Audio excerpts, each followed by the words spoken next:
Welcome, everybody, to episode 130 of the Bombshell podcast. I'm your host, dkdynamite, with our lovely co-host, Fajardi. How are you doing today, my friend? Yeah, I was giving myself a round of applause. Just kidding. I was giving everyone in chat a round of applause. Everyone in the space. We are also live on Twitter Spaces. I was also telling them that we are also live on YouTube, dkdynamite's channel. But yeah, I'm doing great. A lot of stuff to dive into today, especially the blog post. Most of all, pretty big blog post for the haunting.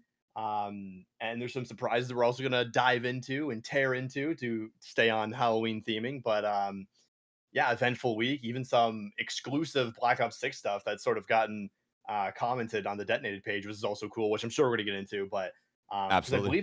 I believe that did happen. That happened After last episode? after. Yeah. Yeah. Yeah. I'm Yeah. pretty sure, yeah. So we are back to our Friday routine chat. Usually this podcast is streamed live every Friday, but the last couple of weeks have been absolutely mental with how much has been going on with COD Next, beta weekends 1 and 2. So Fridays were kind of booked. So we had the podcast on like Saturday, a Sunday. So we were all over the place with that, but should be back to a good Friday routine unless Black Ops 6 may change things up a bit, where maybe the season start dropping at night again on like Thursdays, or maybe they'll start marketing on Fridays. Who knows? But as of now, Bombshell will remain a Friday podcast. But yes, like Fajardi mentioned, a lot has happened since our last episode. Quite a bit of marketing for the final season of Modern Warfare 3 and some cool updates in regards to Black Ops 6. So I appreciate everybody for being here. Today, I'm rocking out the Black Ops 6 flannel shirt I got from COD Next. I'm like, I haven't worn it on the pod yet, so I got to be in the Halloween spirit as well, right, with the orange. So I think it works perfectly in that sense. But today is also Friday the 13th. How crazy is that? Yeah. Unfortunately, no Jason Voorhees operator for Call of Duty, right? Although that was probably a really good estimate a couple of months ago with that Jason Universe Twitter account, which is the official account, I believe, that handles all licensing and collaborations for the Jason character. That account followed Call of Duty amongst a couple of other accounts. So we're like, oh, maybe that's a hint for the haunting, but maybe that account came into existence a little bit too late. Maybe they already had the haunting, I'm sure, planned out for MW3 before that all happened. Maybe they're in negotiations for Black Ops 6. What do you think about Wallow Jason, though? Unless they surprise drop him this year. I doubt it, but any thoughts on that one? So the Jason operator, obviously, it started as the only piece of evidence of it, the only piece of legitimate evidence of it to this day is that the Jason Universe 13 account followed Call of Duty, right? So that is the only piece of information we've had since May. And that's the last time I covered it was May. That's the last time you actually made a full-fledged video on it was May. Months ago, right? So many months ago, everyone, right? It was very plausible at the time, considering, apparently there was also a Fortnite leak that Jason was coming, and that account also did follow the Fortnite account. So everyone was like, okay, this is 100% happening, and that was pretty much the end of it there. But as stuff sort of slowly come out, and then obviously with the blog post, it's pretty much like it's 100% confirmed that he's not going to be in MW3. There's not a season 6 reloaded for MW3.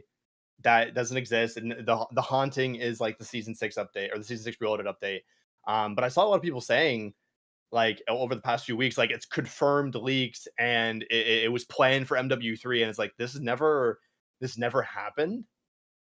Like, I'm sure you've seen the comments too, where like, none of this was ever confirmed, none of it was ever leaked. It was solely based on the fact that the Jason account followed Call of Duty, which is good at the end of the day, because that the actual brand of Jason, after getting out of Right's hell, development hell, wants to collab with Call of Duty. The olive branch is extended there. So can we see it in Black Ops 6? 100%. We have zero info on that though at the moment. So yeah, that's the Friday the 13th spiel. I have a tweet coming out about that after the podcast, being like, hey, it's Friday the 13th. By the way, Jason's not coming, and the only info we have on it was this. So keep your eyes out for that tweet. But yeah, sorry, I went on a tangent there. No problem. Set the record straight on that. Go on as many as possible. I was going to say, I mean, yeah, happy Friday the 13th, but the bad news is there's no Jason in Call of Duty this year. Maybe next year, though. I think there's a high chance that because, like Fajardi just said, he's out of like the Right's hell kind of period, they can probably get something going for Black Ops 6. And the funny thing about that too is I think I was talking about this maybe on a different stream recently. Like, I'm definitely a fan of like all the horror icons, right? Jason, Freddy, Michael. And Freddy vs. Jason, I think, is just, it's a classic from like 2003. it was like a gem for my childhood, right? In terms of horror movies. And there was supposed to be a sequel, supposed to be other Freddy movies after that, more Jason movies. And everything was in development hell. Everything was kind of like on a standstill for well over a decade. It's ridiculous. And it's cool that, that's finally kind of coming to an end a bit. You're going to start seeing more movies, more crossovers. Well, Multiverses got it. As soon as the Jason Universe 13 account, it was added to Multiverses with season 1, the Battle Pass tier 0, much like Michael Myers in the Battle Pass coming out for MW3. But I see a comment in chat, someone being like, we never got the wallet because they keep seeing it on each roadmap, but we never got it. So yeah, so the wallet is a completely different situation, because that was legitimately like leaked, like that, like there was UI for it. Hackers went in and did everything, and actually showed what it was going to be. So what you're referring to is some of the stuff that I did for DK, which is like, okay, content's could be coming. The wallet has been pretty much leaked, and it could be shadow dropped at any time, just in a patch note, like they did with the streaks, the exfil streaks. The exfil streaks, yeah. Something else was shadow dropped too. I forgot what it was, but they definitely did a few of those. Yeah, definitely. Yeah, the wallet was like weirdly had its own weird UI and everything, and it just never came. So it got scrapped. That's very unfortunate. But anyway, I saw that comment. I wanted to. That's a really important comment to point out, because like I've always said, chat, there's about 1 to maybe 3 videos per season that I'll make about upcoming big content drop for Call of Duty. And what we'll do is we'll take all of the rumored and or confirmed content for that season and do a nice concept art roadmap, or just some type of concept thumbnail emphasizing that content. And the thing is, when it comes to the content we decide to put into that marketing, whether it's a thumbnail or the title, whatever, it's typically, like I said, content that either is confirmed or content that has been heavily, I stress that, heavily leaked by the usual data miners, hackers, leakers out there. But like I say in all those videos talking about upcoming content, take it all with a grain of salt. Things can be changed, scrapped, modified. You never know. The info could be out of date, but we go over the most reliable info possible. The wallet happens to be one of those things that was leaked since like season 1, just never happened. It happens sometimes, right, when it comes to upcoming content. But on the Jason topic, right, just to mention one more thing about that, that's one of those conversations that I found fascinating, because all that there was in terms of a basis of that conversation was the Jason Universe Twitter account. Somehow, some other folks, other creators ran with that and created a bunch of false narratives way out of proportion about how the operator was leaked and how there was other info out there. And that's like the real definition of like actual clickbait, actual lying, no basis, continuously making several videos on the same topic that's been debunked or doesn't have any standing at all. That's an actual issue that no one seems to ever call out. But when we do concept pieces of actual rumored info or real stuff, people seem to have an issue. But that's just the internet as it goes. Well, yeah, I mean, you're never gonna win with anybody, so it's just kind of like whatever. But exactly. I'm sure in your most recent haunting video, I'm sure you also briefly covered Jason in that. Oh yeah, basically just recapping, like, this is the only legit info on it. Done. Yeah. Whatever. Right. But yeah, it's Friday the 13th. But we want to spiel about, because it's pretty much spooky season. It is. It's pretty much spooky season already. So, one of the best times of the year, leading up to Christmas and everything. It's going to be a great time for Call of Duty and the events and the bundles and everything and the content. So it's going to be awesome. Absolutely. Absolutely. And we will dive really deep into the haunting in just a bit, chat, but there are some really juicy topics that we want to jump into first in regards to Black Ops 6. Real quickly, a couple of nights ago, a big project that has been sitting on my channel, ready to premiere live, finally went up. So the deal was, we worked on a vlog when I was in DC for COD Next. Got a lot of footage recorded for it. I was sending it day by day to lead detonator writer Iron My Taco. He ended up editing the vlog for me like he did last year for MW3. Did a great job last year and crushed it again this year. He did even better of a job this year, which was crazy exciting to see. So that was essentially rendered and ready to go by last Thursday, a good day before the second weekend of the beta started. And it got to a point where I'm like, I kind of want to mark this a bit creatively and kind of just have it be like a little mystery, a little, a little surprise. A little truth lies marketing, something in tune with the whole theme of Black Ops 6 so far. So I'm like, let's have it sit for a few days. Let's wait for the beta to end, which was supposed to be Monday at like 12 o'clock. And then what happens is Monday morning, I'm live, and they're like, okay, they're entering the shutdown phase of the beta, right? They tweeted that. I think Treyarch tweeted that at like 11:30 or something. Or like, okay, Yeah. beta doesn't end at 12. Then it got extended for 4 hours, right? Which was awesome. It was a blessing in disguise because we ended up getting so much more amazing B-roll, more nukes. It was a great time, and the beta ended up finally concluding at like 4 p.m. Central. The COD HQ timer at the menu also showed the extension, which was interesting. I'm like, that's cool. They kind of gave us a little countdown to let us know officially when it was coming to an end. But Yeah.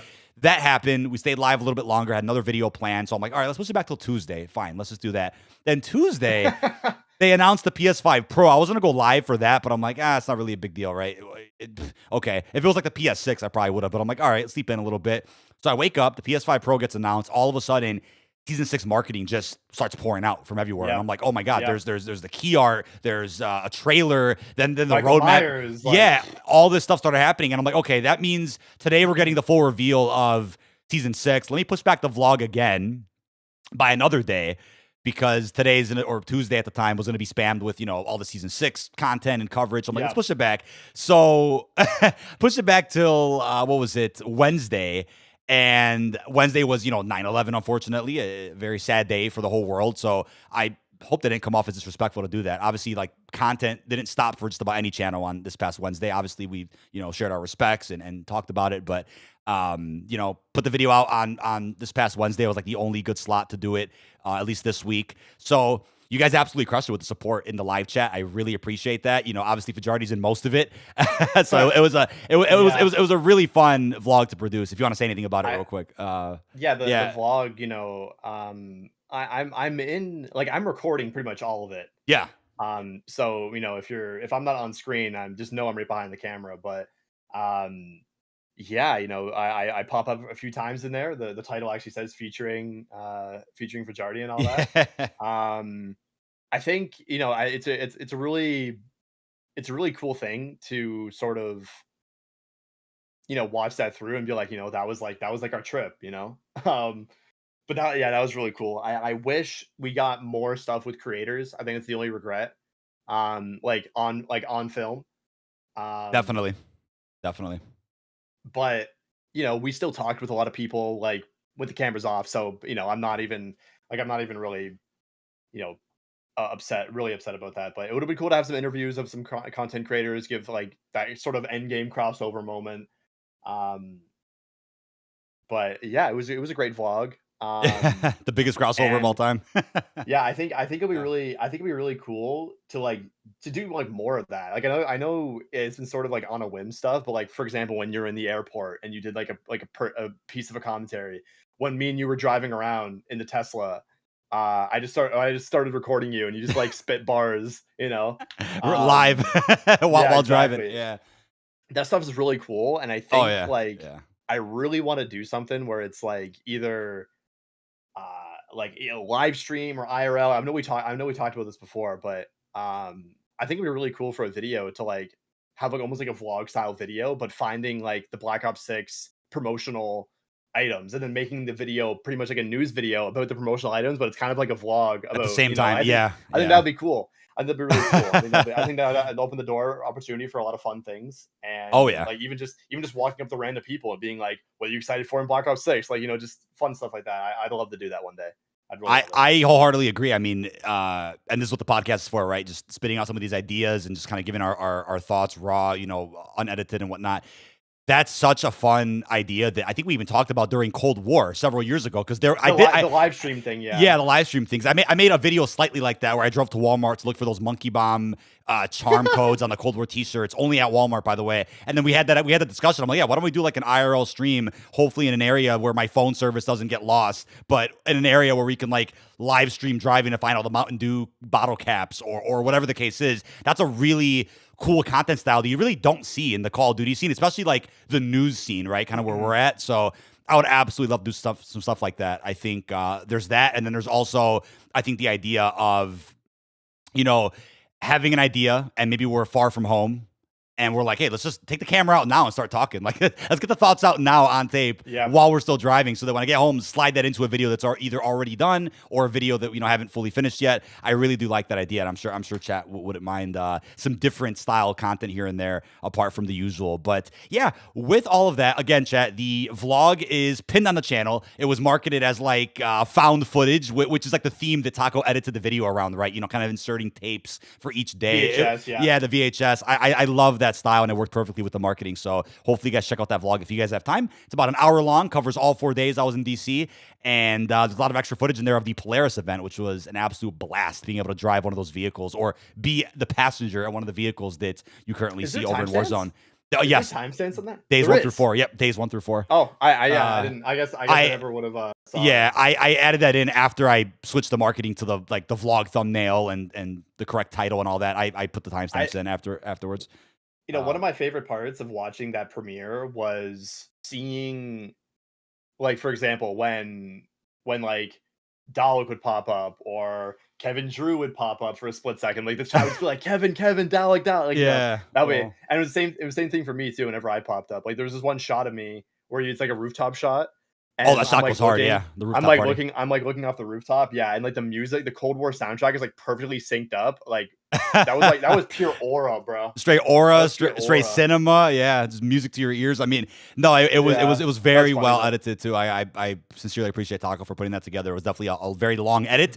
In turn, he wrote a few less articles over the past week and a half, so we had other guys, pitching in and getting the job done over on the site. But I like what you said earlier as well to kind of wrap this up about kind of getting more creators on camera. Like we had so many good convos, but there were so many convos I think we had with some folks where like it almost would have been awkward to just throw a camera in there. So we had a lot of convos off camera, which is totally fine. But I think as a goal for sure at a future COD event, getting a couple of, brief 30-second, 2-minute interviews with other creators and stuff. And it was definitely, a challenge too at times because it's very loud. You got music blasting at bars and with and DJs. Everyone's in their cliques. Groups. Yeah, exactly. It's hard to just go up to like that circle and be like, hey, real quick. Like there's definitely a time and place, and it's always a challenge. I think that's easier to do at like some of the smaller creator or press events where there's not as many people and whatnot. But I think one conversation we have with the creator, we should be expecting to have Raidaway on the podcast soon. Oh yeah. He was very excited to sort of be involved and to get on here because I think we tried to set it up a little bit ago. People get busy, whatever, it happens. Absolutely. So yeah, he sounded very committed this time, and obviously it's all down to schedules and everything, which is we could people have busy lives, but yeah, hopefully we get Raidaway soon. Should be really any time now, like podcast wise, in the next 2 or 3. I'd say. Preferably like getting a few more guests because I got like 2 on deck right now, but for sure trying to get as many before launch because once launch hits, people are going to be psycho grinding. Then people are out of town for holidays. Then season 1, so it's like you got to like squeeze in at like the right Friday, which could always be a challenge, right? Depending on who the creator is. But like we had Jay got on a couple months ago. Such a fun episode, and then we had like some crazy in-depth combos at next too. I'm like, it was just a fantastic time overall. But the other day was very interesting. So real quick, I want to address that. Yes, the PS5 Pro did get announced. It cost, what is that, $700, and doesn't have a disc tray. You can buy that for an extra $80. Somebody did a comparison. I think it was on IGN today. Someone said that the PS5 Pro is the equivalent of, I think, a PC that would typically range about, I think, over $1,400-1,500. So you're still kind of getting a deal in terms of specs. But as far as just like gaming console goes, holy crap. I think it's amongst one of the most expensive consoles of all time. Any thoughts on the PS5 Pro? I think it's crazy to see how much more expensive it is compared to like the PS4 Pro from a couple of years ago. I'm just like really curious to see like what justifies even the price of having a console that much money when like you can just like save another $500 and get a PC that can do 10 times more things, right? So I don't really understand why it's so much, especially when it's literally lacking features than actually adding them, I think. Because like you add a disk drive for an extra $80. It's like that was a staple. Crazy. Yeah. That was a staple for like the 360 and the PS2. Like what? Right. Right. Canadian dollars though? Is it what is that is it 700 American? I And believe, yeah, then 6.99 American. I'm pretty positive. I'm like, that's fucking crazy, dude. that's at Like, I least find that like that's almost insane. $1,000. That's almost $1,000 Canadian Yeah, for a I don't know, console. man. I don't know about that. That's something else, dude. I've been retired from console gaming for years now. I love my PC. I love PC gaming. I do all my work and everything on PC. So yeah, console not for me. Right on. But like I said, there was an IGN video. I think it came out maybe earlier today or yesterday, comparing that. Yeah, if you got a PC with those specs, it would cost you way more than 700.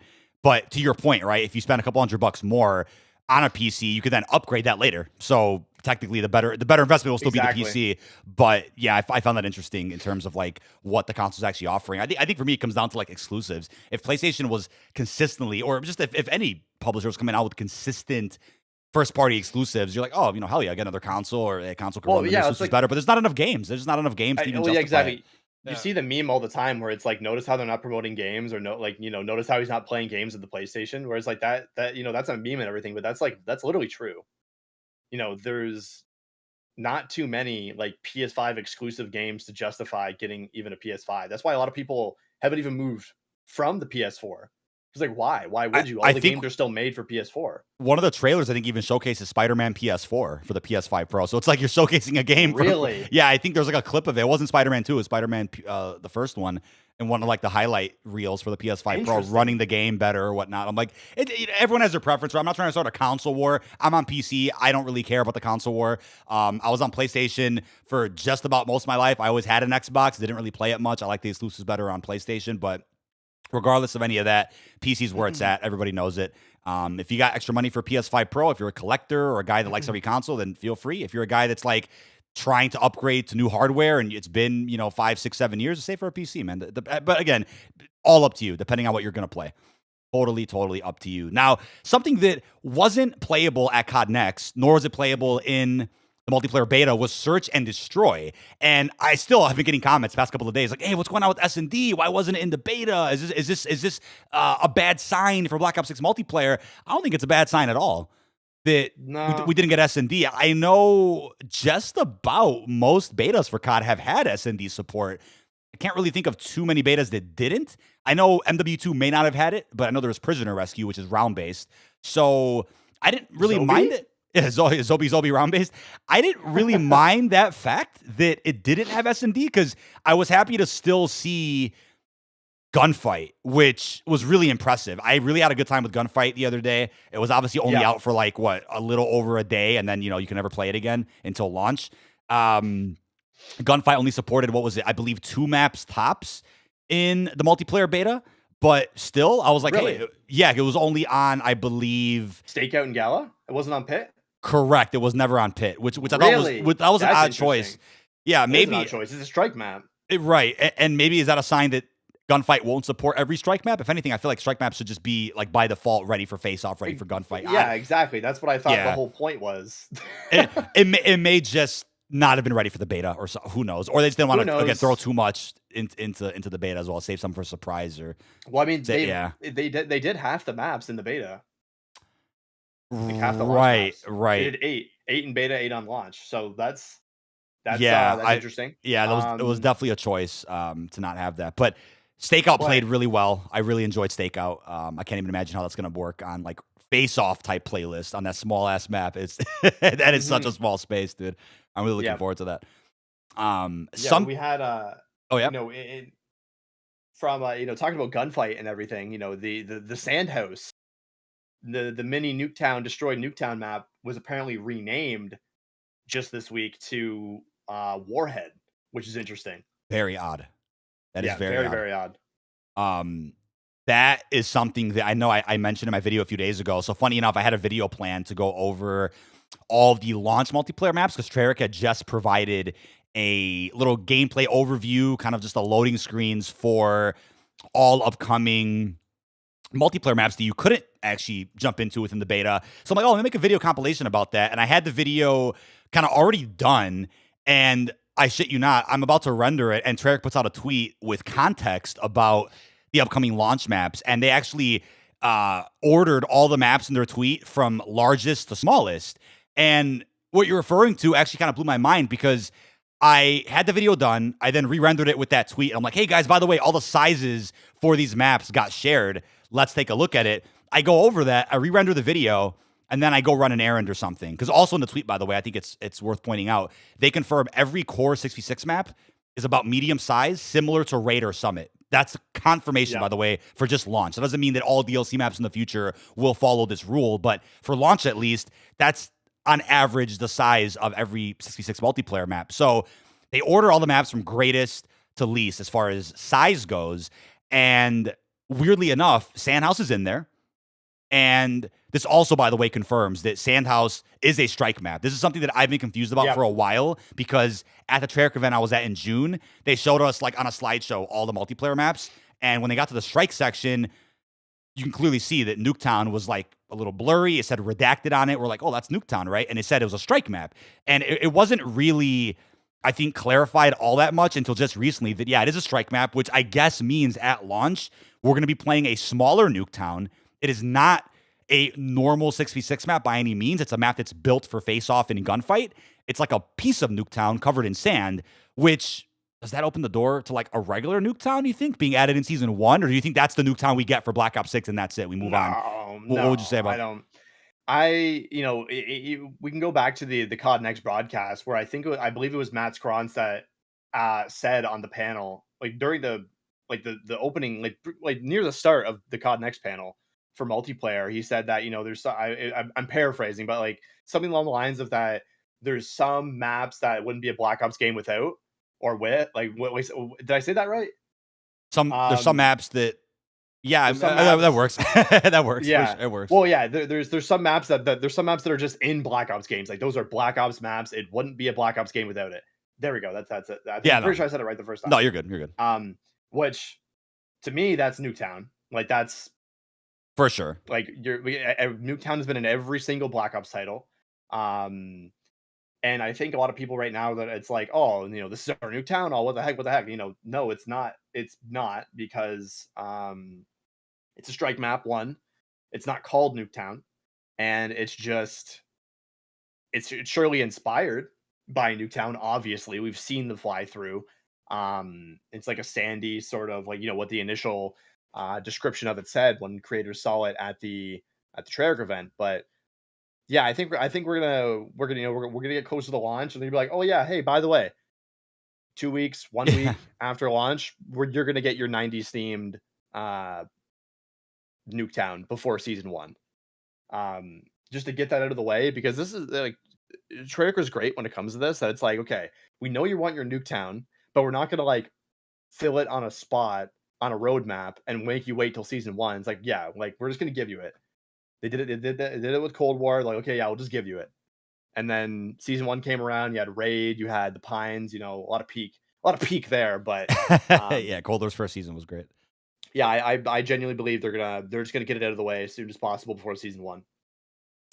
I feel like it would be Season 1 or right before it, just because Area 99 in Warzone is like Nuketown focused, Nuketown themed. You can tell Nuketown is a very big selling point for the first season of DLC. So I assume that would be the time to do classic 6v6 Nuketown, because I think something that nobody's really pointing out is that if Nuketown's a strike map, which it is, Sandhouse, then what does that mean as far as kill streaks go? You can't get streaks while playing face-off, nor could you get them while playing gunfights. So people are going to be like, hey, I can't get my my chopper gunner or my dogs or whatever streak they want to get while playing Sandhouse. I guess not, at least not right away. Who actually knows? But maybe it's a map that supports regular 6v6 and also supports face-off 6v6 plus gunfight. Who knows how they're going to do it? But you mentioned earlier, for some reason, they've renamed the map, unless it was a mistake, to Warhead. Yeah. So I got really confused about this because I made the video, re-rendered it with the tweet that came out, and then after the video goes live, I saw Treyarch deleted the tweet, and they reposted it with the same list, same order, except I think they changed like the size of Scud. Right? Scud was listed as a small map, and now it's listed as a medium map. It's certainly medium. I think it's medium. I got to talk about this list for a second because, like, I don't know. They also have they have Babylon and Dialect on small maps, which is like Uh, that. That mm, is not there. One is a small map, and one I think is more of a medium map. Like I don't, I don't know, man. Maybe it's just the way it looks. I feel like they're definitely both bigger than your average strike map, but they are like Derelict is pretty small. I I don't, feel it's like up for I feel debate, though. like It's I up for get debate. That's fair. I feel like I get into engagements faster on Scud than I do on Derelict. Really, I might have had the Yeah. opposite. Maybe just because the lobby I was in, but interesting. I mean, it's certainly open interpretation based on your play style Well, if yeah. you're running and gunning. But yeah, I'm so excited for maps like Subsonic, and Vorkuta. Like those could be all timers. They could be all timers. I'm really hyped for Vorkuta. I seriously am. Vorkuta seems like it's gonna be a banger. Yep. I mean, we've never. Because I'm trying to Yep. think of which multiplayer maps we've So ever gotten that took place even close to Vorkuta. I'm like, so BO1 I didn't have any. I did some research into this because I was gonna put a tweet out being like, "This is the Yeah, first time we're gonna play first time in multiplayer we're gonna play in yeah. Vorkuta." Um, Someone's gonna be like, and actually. there is an actually moment here because I did research into this. Radiation from BO1 is like apparently it uses the same level as Vorkuta because it has like the excavator in the back and everything like Okay. that, right? So, um, I mean, I because get I it. I looked at get it, it. I looked at radiation and the wiki and everything. It says that it I thought uses about that, but Vorkuta. yeah, yeah. Maybe I should check the location. I don't know if the location is public or if it's Right, like where is it? Yeah, yeah, yeah. yeah. But I That is saw interesting. Vorkuta and I was like, damn. I guess we played Vorkuta before. Maybe there, but Yeah. there's also something in regards to the beta I wanted to bring up real quickly. I guess this could be feedback for launch. I know people might have experienced this. I like the fact that if you didn't have Gunfighter equipped, you could just automatically keep adding an extra attachment without having to go and select a wild card to do so. My issue with that was that I know I'm going to forget this if I don't bring it up now. My issue Yeah. with that was that it would then get rid of your secondary without asking you. Like if you accidentally click like another attachment and your weapon was already maxed out with the 5, it would just auto get rid of your secondary. The only thing that saved that was that you can save the build of that secondary. So you could just re-equip your secondary. It'll have all the attachments still saved on there because of global weapon builds. But hopefully there could be like a prompt or something at launch where it says, hey, are you sure you want to equip Gunfighter and get rid of your secondary? Because I get what they were going for with that feature, and I have to go into the menu manually and grab the wild card to then add an extra attachment. Yeah. But The yeah, some of the biggest things I didn't like about the beta, I mean, since we're sort of like on this topic now, is one, I don't like that when you select an attachment, it doesn't automatically boot you back out to the gunsmith. So you have oh, to I so see. you select an attachment and it just keeps you in, for example, the In that optic menu, menu. yeah, Yeah. yeah. So at MW3, you click an optic and then it boots you back out to all the selected attachments sort of thing, right? That's one thing that I was like, okay, now I got to press escape, whatever. Um, Second thing I really didn't like is that you have to press two buttons now to inspect a weapon. Don't like that. It's awesome how you can just, for example, in MW3, you just press the I key on your keyboard, or obviously, I don't know what it is on controller, but you just press the I key and boom, you start inspecting. It was really buggy on PC, and I'm sure maybe it was on controller too, where you have to almost hold the button and then click what you want to do, emote or Yeah, inspect. I know what you're I saying. think, It's a little I think counterintuitive. Yeah, I think the best way to fix that is pressing it does a weapon inspect, holding it would open up the emote and spray menu. Done. Fair. That's the way to fix that. And then obviously you have the server issues and the spawns, but I think those are gonna get ironed out. Um, I don't think those are a permanent thing, but the Sure, other things sure. I can really see them have oversight on and just leave. Yeah. Right, right. Just leave it. Anyway, Now, no, it's good feedback too. If anybody from Activision or the studios watching, just to kind of keep in mind for launch, if there's any changes that are possible. But amongst one of the biggest questions that I've also been getting a lot recently, and I think I saw this a lot during the beta as well, is in regards to XP tokens and whether those will transfer yeah. from Modern Warfare to Black Ops 6. This is something that I'm surprised wasn't asked by anybody else, like at COD Next or anywhere really. I kind of just forgot to ask at Next. This is one of those like small questions that kind of just got lost in my notes somewhere. But Bigger fish to fry. 100%, and that's why this kind of got left till the last minute. But I reached out to Activision for comment on this, and they got back saying that XP tokens don't transfer from premium game to premium game. They do, however, transfer from Warzone to Warzone. So people are going to be calling Yeah. what are people going to be calling Black Ops 6 Warzone when Area 99 comes out? Oh, Warzone 4, even though it's not. It's just Warzone. It's but just Warzone. Yeah, it's just Warzone. now. But I'm sure you're going to have folks saying Warzone 4, Warzone 4. Okay. So to put it in that context, from Warzone 3 to Warzone 4, your XP tokens will transfer. So even when Season 1 comes out for BO6, you can still use your XP tokens that you've stocked up right now, if that makes sense. Now, you reminded me the other day that there was a bug, which I never used this bug, so I had no recollection of this.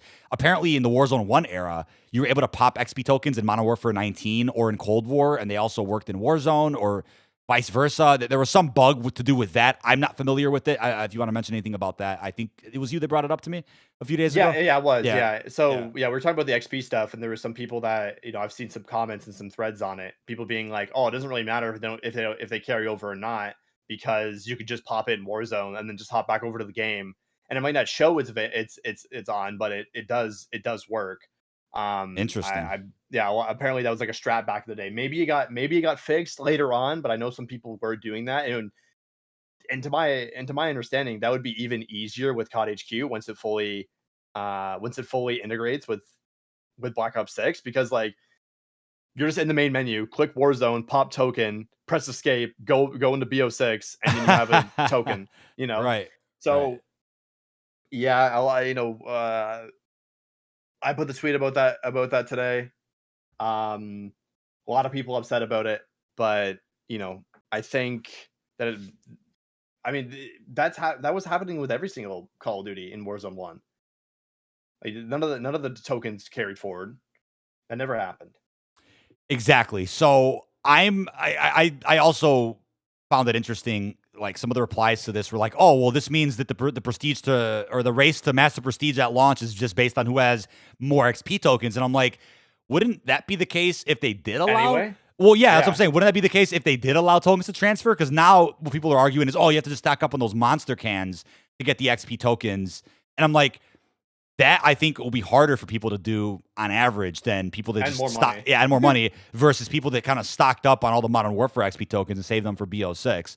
So again, with how even more tightly integrated Call of Duty is now from mode to mode, I think maybe that bug you mentioned earlier could still persist with Black Ops 6, where you kind of pop it, it's kind of on your Activision account, and then you just go into a different game mode and it'll still work. Who actually knows? I saw a lot of people being like, "Oh, now I'm not going to play the game. The game's ruined." And I'm like, over tokens that have a cap anyway. Tokens that apparently, like, wasn't it proven this year that like popping a double weapon XP token didn't exactly help that much, or there was like a cap on how much extra XP you were getting anyway per match. Like it's like doesn't make the biggest difference in the world. Well, yeah, I think I think it's a little bit extreme to be like, okay, the game's ruined now. Like, I'm not excited to play anymore. So it's like, this is kind of ironic. So you're excited to play less is basically what you were excited to pop XP tokens and play less across the board. Yeah, well, that's kind of weird. But obviously, I understand the sentiment around it. But if the Warzone strat does work, then congrats, you get to play less. There you go. Right. Right. Yeah. But yeah, they've been doing. They already did tweaks to weapon XP in the beta. I think it was really good in the beta before they initiated the double weapon XP. I was like, okay, this is tolerable now, because you're talking about 40, 50 levels on a weapon. Thankfully, Lawrence confirmed that, one of the devs at Treyarch confirmed that there is no level requirement for camo unlocks, which is thumbs up, awesome, huge. Yeah. So people got to keep that in mind too. That it's also not that big of a deal when it comes to the weapon levels for camos in that certain instance. Indeed. But yeah, exactly. It all has to start fresh somehow. Exactly. People in chat calling it 4-zone. Yeah, that's gonna be pretty funny. 4-zone. Even though Warzone 3 doesn't even exist. It's just Warzone. Yeah, I see a lot of other press and media outlets now reporting on that XP token. Appreciate the ones that did credit Detonated for kind of breaking that today. That was a fun little scoop we were able to provide you guys with. But speaking of scoops, here's another good one. So this is a scoop that then got sent to Charlie Intel a good 5 days ago, but there was a million things going on, so I didn't get to really touch on this until today. I have a video coming out about this soon. The early access rumors for Black Ops 6 have officially been shut down. So for anybody that's like, hey, what about campaign early access. We got it from MW2 and 3. How are we not getting it for Black Ops 6? Or what about those rumors from Windows Central that came out almost a year ago suggesting that there would be some type of early access zombies? Activision did reach out. I think Charlie Intel might have maybe requested a statement or something, but the official statement from Activision does read, and I quote, "The team is fully focused on October 25th. We are excited about all the game has to offer across campaign, MP, and zombies. This year, we made the decision to ensure the community gets to dig in to any and all modes that they want at the same time. So we are back to one massive global launch for October 25th. As such, there is no early access beat this year for Black Ops 6, just the countdown to launch." So before I maybe go off on a tangent, any thoughts on that statement? And did you expect this? Because I think this was honestly expected across the board. I mean, they didn't mention anything at Gamescom or COD Next, the moments where they probably would have if this did exist. Yeah. I think that almost was just, I think it was all but confirmed that it wasn't going to happen. It makes sense, considering, like you just said, the Gamescom mission we saw, everything that just, they had the perfect opportunity to say something. When they showed Liberty Falls on the zombies panel, Kevin Drew announcing, saying, "Oh, you get to play it a week early." Like, there were so many times where they could have done it and they didn't. So it's like, okay, after COD Next, I think it's pretty much dead. When the most eyes would have been on an announcement like that. But yeah, a lot of people are upset. I am too. I love the early access campaigns. Everyone did. I don't think there was one negative about early access campaigns. Like, can you even think of one? I can't. No. I mean, I brought this up in the video that is coming out soon. I was like, look, there's like two sides to this. Both sides lose in this aspect, but there's your casuals and even your hardcores that have different reasons why they'd want to play campaign. Your casuals, like, hey, I kind of want to get immersed in like the storyline with the weapons, the characters, and get familiar with the Omni movement without worrying about PvP. Then you have your hardcores that are like, I love every mode in COD and I want to beat everything 100% it, get all the achievements and Easter eggs. They don't get this. And they're probably going to pick multiplayer or zombies day one so they can get ready for Warzone in season 1. Then you have, on another side, the content creators who would probably use this opportunity for a week to fully dive into single player, get their videos and streams on that, cover everything to do with single player, then never touch it again once the live service aspect of the game releases a week later. Nobody gets anything here. Like, nobody gets campaign here. Nobody benefits from not having a early access to the campaign. But like I also suggested in that video coming out, it's bringing us back to a very traditional style launch. If I had it my way, I'd say, yeah, give us a week for a campaign for sure. But, it's going to be one of those things where, hey, if you really do care about the single player, you're going to take a Saturday or a Sunday at some point, maybe preferably before the holidays, before things get really busy with season 1. You'll take one of those days, beat the 7-hour-ish or however long the campaign is, and then go back to your other modes. But the thing about FOMO, right? The fear of missing out, is I see comments like, oh, there's no way I can make time for campaigns, and then I'm going to be behind on weapon leveling. It's like, does one day really hurt though? Unless you're a guy that's like racing with your friends to get, dark matter unlocked first or whatever. I kind of get that. But like, one day's not going to hurt you. If you take a break from the sweaty MP or the hardcore zombies and you just hop on a campaign for a day, it won't hurt you. And who says you have to do it in one day too? You can just do a mission, 1 week, one mission a week. You got half an hour or even a day. Once a week. Yeah, exactly. It's like the people that really do care about the campaign will play it at some point, and people that don't care or really do prioritize PvP or the unlocks will not be playing it, right? It's the same deal as any year really with Call of Duty. It's just sad that it's just going to get swept under the rug, just like Cold War. Right. Where Cold War, amazing campaign, but zombies, MP on launch, people were very more so in tune with diving into that first. So hopefully it doesn't happen. But I think the campaign early access was a brilliant way to be like, okay, you've had the beta, now it's like, okay, dive in, get caught up on the story, you can just focus on that. And then so there won't be this idea where it's like, okay, we're gonna push for one global launch and then everything's like a mess. That's, I don't know. I don't really like that. I think there's a different reason why they decided to do that. I think that is just I think that's a more so of like a PR answer. For sure. I don't believe they just said, hey, you know what? Let's just have a normal launch. Oh,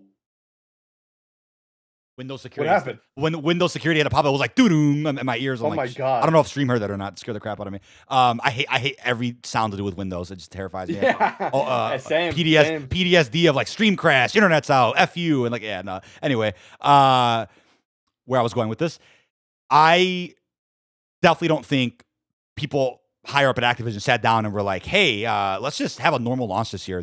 Like, I really do believe, sincerely, it was from what happened last year with MW3. And I'm sad because imagine if, and not that I wanted this to happen, but imagine if BO6 came out after MW2, it would have been a guaranteed slam dunk for campaign early access because MW2's was very successful. Everyone loved it. There was very few complaints on it. You know what I mean? So it would have been a layup for BO6 to do it at that point. And also a wrench to throw in here is maybe Microsoft changed something last minute. And 100%. 100%. You know, that's also a high possibility there too. But I think, yeah, I think there's definitely something more to it. It's very sad. So, you know. Yeah, it's sad, but either way, see, my answer hasn't changed. I'm definitely going to be on campaign first. If the New Zealand trick works, which if you don't get striked for using it, then hey, I'll definitely be jumping into campaign with the New Zealand trick and then hop into zombies when the game fully launches. Speaking of New Zealand, we have Sky in it in the space right now. Hey, what up, man? Appreciate you, brother. We will somehow find a time, because I know we have different time zones, drastically different time zones. We will somehow figure out a time to get you on the show. Hopefully sooner than later. Yeah, that'd be crazy. We'd love to talk about we'd love to talk a lot about zombies and whatnot, for sure. That I know that would be very difficult to probably organize, but we'll try our best. We'll get that going. But hey, speaking of scoops, we actually got another one, right? A lot of bombshells live on Bombshell today, for sure. Yeah. Another really fun one that I actually blew my mind. I don't think I was home when this happened, but this one kind of surprised me a F ton. The response we got from Matt Scrontz, if you want to take it away with that tweet from, I think it was it weekend 2 of the beta? Yeah, right? It was I think it was either Saturday or I think it was Saturday. Yeah. Yeah. During the second weekend. Right. Yeah. So during the second weekend, someone posted a clip of the, what gun was it? It was the XMG. Yes. With the crossbar. There's apparently an attachment on it called the crossbar. And basically what the crossbar does is it literally turns it into the Hades crossbar from Black Ops 4, the operator mod. If you're not familiar with the operator mods, they're basically aftermarket parts. Before aftermarket parts, like that was like the original sort of idea of them, I'd say. And obviously they've been handled extraordinarily well by Sledgehammer through Modern Warfare 3 and the weekly challenges. But yeah, the operator mods were something that a lot of people were mad about because most of the time they were extremely overpowered. Hades crossbar, strobe light, Titan, the Titan one that made your screen shake. God, the strobe a lot light. Of them. Oh. And some of these were available in Blackout too. Insane fun you can have with them. But anyway, I put this tweet out being like, the Hades crossbar from Black Ops 4 has returned in Black Ops 6. And I didn't think anything about it. It was a funny tweet to put out. The guy gets like an 8-man kill feed or whatever. On Babylon. Best map, by the way. Yeah, it was a crazy clip. And he's using this crossbar on the XMG. And the tweet's doing pretty well. I think it's at like 1,000 likes in an hour. You know, it's doing pretty well for a clip. And all of a sudden, Matt Scrontz comments on it. And do you have the exact quote pulled up? I don't remember it, but if you have the exact quote pulled up, you can read that. So Matt's official, I don't know if you I don't know if you paraphrased it in the tweet, but I do have the caption. I retweeted it. Yeah, I retweeted it. So you can just scroll down after that tweet. Yeah, some fun stuff is being planned and built into the gunsmith / attachments. I think is that his complete? Yes, that was his complete statement. We've got some fun stuff planned, inspired by operator mods, built into gunsmith and attachments. Yep, that's really cool. Because although I do want to see an aftermarket part like system for like a weekly kind of update routine, I think that's great that off the rip at launch we're looking at unique attachments that could fundamentally change how your weapon performs and even looks, which is something that BO4 did. I know Cold War didn't have any of these, but I think that's excellent news that, again, came out as a complete surprise. People would absolutely love that. I know that for sure. Because also what you can look forward to is when a DLC weapon gets released, there's going to be a surprise of like, oh, let's look at all the attachments. That'll be a whole new, I think, that's like a whole new breath of fresh air, a new life for weapon updates. It's like, oh, when a new weapon comes out, let's take a look at those base attachments. Which one of them are unique? Or do any of them make the weapon look or feel or shoot differently? Like, let's take a deep dive into the actual gunsmith on the weapon, which I think is absolutely brilliant. I think there needs to be a big marketing push for these sort of attachments. They can't just be like, oh, it's just a random attachment. Like I think that these need to be marketed. These need to be pushed. They need to be in blog posts, so people know about them and they're sought after because there's literally no one talked about this XMG attachment until that clip came out, right? So Indeed. who knows if there's even some more in the beta? I saw a lot of people bringing up they wanted the Corday belt feed, which that one just made it like an infinite ammo Oh yeah. operator mod. Like Gross. some really cool things Love it. there too, and hopefully we can get a little bit more context on that system if it is replacing weekly challenges, if it's replacing aftermarket parts. But I think they need to be like a centerpiece and they need to be propped up, especially if they're really going to or like fun stuff from BO4. There's a lot of fun stuff in BO4, and Ooh. I'm so glad it's taken or I'm finally glad and sad that it's taken what 6 years for them to adapt something from Black Ops 4 and bring it back. Because Black Ops 4 is a great game, controversial, obviously, but we had a great time on that. Zombies, operator mods, Blackout, and we're seeing that even when it comes to Warzone with some updates that they're releasing, which is amazing. Right. But that's a different conversation. But yeah, very cool, Matt Scronce. If you don't know who Matt Scronce is, I believe he's the associate. I forget. Designer or yeah, some. I'm gonna get it. I'm gonna get it real quick. I know I wrote it. I wrote it out one time, but I just want to Right. make sure I get it right. He is the associate director of design at Treyarch. A lot of multiplayer stuff. The guy's an absolute goat. He's been around for a A long while, time yeah. now. Oh, yeah. For a long time now when it comes to Black Ops as a whole. So yeah, we're Indeed. in good hands. If Matt Scronce is um, so excited to talk about things that he's even like commenting on to little old detonated 40,000 followers, not comparatively to a lot of other news accounts.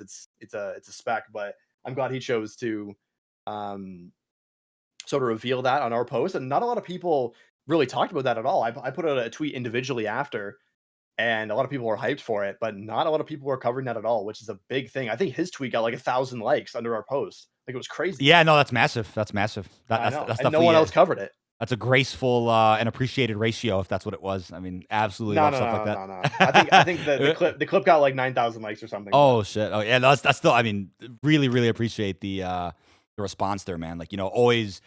I mean, these amazing devs always show love to small accounts and content creators that are passionate. They always go out of their way to kind of express that support. But speaking of amps, right? They finally released the Jack Devastators a couple of days ago because the schedule on amps this season was so weird. We still got the usual amp every week, and then week 5 was a DLC weapon in the classified sector. Week 8 supposed to be a blueprint, but there's amps everywhere in between. They pushed the Devastators from last week to this week. They released the blueprint last Wednesday instead, which is really odd. I don't know because the beta was still on or something, but they delayed them, and I'm like, oh, maybe they're hyping up how good they're about to be, and they want to keep the focus on BO6 last week. And what the Devastators came out, and they're not very good. I mean, are they nostalgic? For sure. Even with Mags are of they even Holt, nostalgic though? kinda like the dual like Akimbo Spaz, I guess, from way back when MW3 or whatever. But I'm pretty sure that was 2011. modded. That wasn't even real. No, wasn't it MW3? I said they were on Infected or something. Were they not Spaz? Maybe it was. I can't. Are you Was sure? I mean, was it? Akimbo? What was the other dual wield weapon? I remember just having the loadout in Infected on MW3 2011. I just can't remember what effing game it was now. Because I Long ago. know the screenshot I tweeted out. I think it was a mod. I think it was a picture from SM2. Can anyone verify if they actually ever existed? Yeah, I just Because I don't forgot think which they game did. they had him in. Yeah, I forgot which game they had him in. But real quick to answer a few questions that we didn't get a chance to answer yet, while we figure out the spaz situation. Weekly operator mod unlock challenges. That would be great, Hells. If they kind of locked. I mean, I don't know if is that something that will be received a little odd, or would that be controversial to just lock one attachment for each new weapon and have it be a challenge that comes out, either on that day the gun comes out, or save it for a weekly system like MW3 does. I don't know. That'd be interesting. Dave was asking about Warzone Mobile, how BO6 will work with it. So it'll be just the same as how it works now, except you're going to have omnidirectional movement and Black Ops 6 weapons in Warzone Mobile. That's it. It'll be integrated once Season 1 rolls around, I believe. And yes, I did see that right. And Tony Hawk is working with Activision again, probably to remaster the older titles, or maybe they'll do a new one or something. Very interesting. Yeah, definitely not sure about That the Akimbo shotguns though. I just can't remember what game it was from. I mean, here's the thing. Here's the thing about that Tony Hawk thing is that a lot of people. I did the exact quote specifically say games, or this that he's working with them. Working with them. I don't believe games were mentioned. I think, Okay, or it yeah. might, So, but it might have been in response to a question asking about Tony Hawk games. So that probably is where the oh, okay, context yeah. comes from. I'm pretty So sure that's what if that means. that's the context, then fair enough. But if that's not the context, and he said that like, oh yeah, we're working with Activision. Yeah. Um, Tony Hawk operator in Black Ops 6 would make perfect sense. Hello? Yeah, right. Because when did the first, or was he the most popular in the 90s? I don't have my Tony Hawk facts in front of me right now, but like that is a good point too. At So what point was he yeah. I just searched this. During the 80s and 90s, Tony Hawk dominated skateboarding competitions. He won 73 titles and was named the top Holy skater of the year from 1984 to 1996. Jesus Christ. So Perfect. he's working with Activision. Yeah, but does that mean game or does that mean operator bundle in Call of Duty to fit a 90s themed game where he was like arguably in his prime of that? No one's thought about that. I might put a tweet out about that. Now that I think Hey, about it. I got something perfect for that discussion though. I still have, which I got to hang up in this room here. The Call of Duty skateboard. It's themed around. I think it's season 2. When is its operator's gonna come out? Was this a season 2 operator? As the old Warzone 2.0 insignia on it. It was season 2 from last year. Yeah, very cool skateboard. I could add some wheels to it if I want. I could ride it around, or I'm probably gonna hang it up in here somewhere with all the other memorabilia. Yeah. But a Tony Hawk operator that would bang. And you want to know when I think they would do that? Is if, let's say, they're remastering an old Tony Hawk game right now. I think let's say that gets released like during season 4 of Black Ops 6. Guarantee crossover bundle at the same time to kind of line up with that marketing. And you got a cross-marketed Activision project. Because how many games has Activision put out in recent years that was not Call of Duty related? Like, what games have Activision published that aren't Call of Duty related in recent years? Like, it's probably not that many. It's probably not that many. I'm sure there's some if you want to get into like Blizzard King, but Activision, Okay. I can't. Yeah. Pre I Blizzard. can't think. Yeah. Yeah. I never really. I mean, back in the day, I played the Monster Jam Activision games, but that's been since removed from the internet because of the license or whatever must have expired. They got rid of the whole. Oh crap! I didn't even know. The same thing with the Deadpool game. Like I want to. I know about that Deadpool one. game. That's weird. But it's been taken off every single marketplace. Very sad. I wanted to play that because like it's Nolan North and Steve Blum, Deadpool and Wolverine. Yeah. Like I wanted to play that so bad, but you literally can't, and people are scamming online for it. But that's weird. Yeah, I think a lot of people are sort of maybe looking over that Tony Hawk quote. I'm gonna go back and watch that video to see where he exactly said that. And if someone asks him being like, "Oh, what's going on with Tony Hawk games?" And then his response is, "Oh, yeah, we're working with Activision again." Even though his quote deliberately, it was in response to a question about a game, if that is the case, but he still didn't specify whether or not a game is in the works, and that's what he was talking about. So right. Yeah, we have to see. Yeah. But connect those dots there. 1990s game, like Tony Hawk, that would go so hard, and that would be amazing. I'm all for it. The reference that he made in that interview could have also literally just been about Call of Duty. It could have been like, hey, we have that's what I mean. there's a skateboard map and an LTM and an operator bundle coming to Black Ops 6. Done. Here's the thing. Here's what you do. Yeah. Here's what you do. You add back grind, and you add a Tony Hawk operator skin, and you make profit. Like grind from BO2. Oh my god, we just cooked. Yeah, that was 100%. Here's the thing: if any developer is watching, we just solved your season 4 Reloaded, season 5 key art and marketing. There you go. Yeah, there you go. We did it for you. Because I see 4 years ago, Pro Skater 1 and 2 were these remasters? I think they were. Okay, I believe they were. Interesting.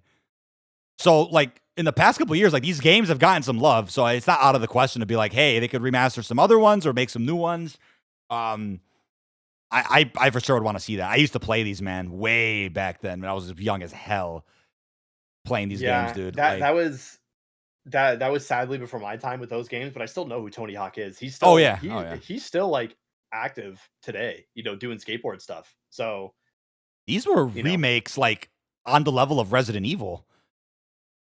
Like these are really. full. I'm pretty sure if I'm looking at this trailer correctly, I didn't play the remaster here, but they like fully Um, redid these games like on with modern technology, modern graphics. Like those games were not at all similar to what the remasters look like in terms of like the yeah. graphics. Like we're looking at like like PS1, PS2 kind of graphics on the old ones. That's crazy. So, Ryden said he sent a clip of him being asked the question. Um, do you know if have you watched the clip and does it say like you can just put in chat here. Was the question about games? Was it about Tony Hawk games? Or did he just like randomly bring up Activision? Yeah, We'll wait on yeah, I'm that, curious but about that. we'll go into a different topic Right, right. before you know, while we wait for him. But yeah, that's cool. Very interesting. Very cool. Yeah, no, it's definitely something that could, you know, turn into something COD related in the future. You never know, or it's just an older game of his coming back into the spotlight, which would be awesome. Want to see more Activision properties kind of brought back to life. Yep. That I haven't seen sequels and whatnot in several years. But amongst the amongst the news this past week, there was also a rumor that came out, which I remember seeing something about this many months ago, and I didn't think much of it. I probably glanced over it, but the rumor goes, and this was put out by I think some of the usual data miners and inside scoopers. The rumor suggests that apparently some multiplayer maps within Modern Warfare 3 are going to be taken and put into Black Ops 6 instead. Yep. And there's a lot of issues with this rumor. Um, First off, I don't know if this is referring to launch maps or is this referring to post-launch DLC? Like, did Sledgehammer set a bar too high for live service support and multiplayer where they're looking at, okay, let's drop 5, 6 maps a season for 6v6, whereas Treyarch is only used to doing 3 or 4. Maybe they're like, hey, let's take a few maps that MW3 doesn't need because by the end of the cycle, many folks kind of drop off anyway. Why waste those maps in a game that's coming to a close? Save them for a new game. I don't know if that's the reality of it. This is if the rumor's true, by the way. You also got to look at it this way: Sledgehammer provided a lot of 66 maps on MW3, but at what cost? You got no support for gunfight, or very little of it. No support for ground war, invasion, or war. You got no new maps for those modes after season 1. Yep. And the focus was just 6v6. On top of that, Sledgehammer wasn't working on zombies at all until season, was it 2, 3? I forget which season it was. So it makes sense why Sledgehammer had a lot of time to work on 6v6 the way they did, because the launch maps were all remakes, which I know they take time to make as well. I'm not saying they take 2 seconds to just copy paste. They remade all those maps. They did a little campaign, and then the rest of the year was just 6v6. So it makes sense how they were able to get all that done the way they did. If they were working on zombies like Treyarch is about to be, or is currently as well, then I could understand when there's a little bit less support in 6v6. For me, at least in a Black Ops post-launch season, I care very deeply about, okay, you have a healthy amount of new 6v6 maps, maybe I want to say 3, 4 tops. You get some love for like face off, the smaller experiences, and then possibly some love for like a bigger experience, such as Fire Team, Combined Arms, Ground War. I care about that balance, let alone the work that Treyarch has to put into zombies. Now, Treyarch doesn't lead Warzone. That's Raven. So luckily, they're not taking any time away from that, right? Treyarch did make Area 99. So there's that point. But any thoughts on that rumor that potentially some maps may have been borrowed from W3 and kind of, I guess, repurposed for the 90s, which is almost hard to believe a little bit. But any thoughts on that one? Yeah, I think it's quite possible. I don't think it's out of the realm of possibility. We've seen the most 66 support ever during this new era of seasonal content, only rivaled by Treyarch back in the day with Cold War. Even then, it was maybe even then Treyarch were pushing out one new map, and it was just more remakes. But um, yeah, this is a very tricky situation we're in because now you sort of have this thing where Activision doesn't want Treyarch to look bad, and maybe them not want them to be like, oh, but MW3 had this, MW3 had that. This game had 4 years development. I'm so And sick of that statement. yeah, it was I think the statement is still true that it is the longest developed Call of Duty, but I think the Right. 4 years thing, the 4 years is 100% wrong. Because that would mean from 2020 Cold War launch to now they've been working on it. I don't think that's the case at all. Um, Especially and like getting actual progress done. But anyway, that's a completely different topic. Um, Right. yeah, I completely see this happening. I see, Sledgehammer has been very, very consistent when it comes to the maps and then the quality of them. And I think a lot of people, like most people, don't really dislike these maps either. I don't, yeah, So I don't really think people do dislike the maps. I think MW3 has done a great job, especially with like some of the smaller scale maps, like the alternatives to shipment to grind your levels, grind your camos, do your challenges. they've done a good job with that.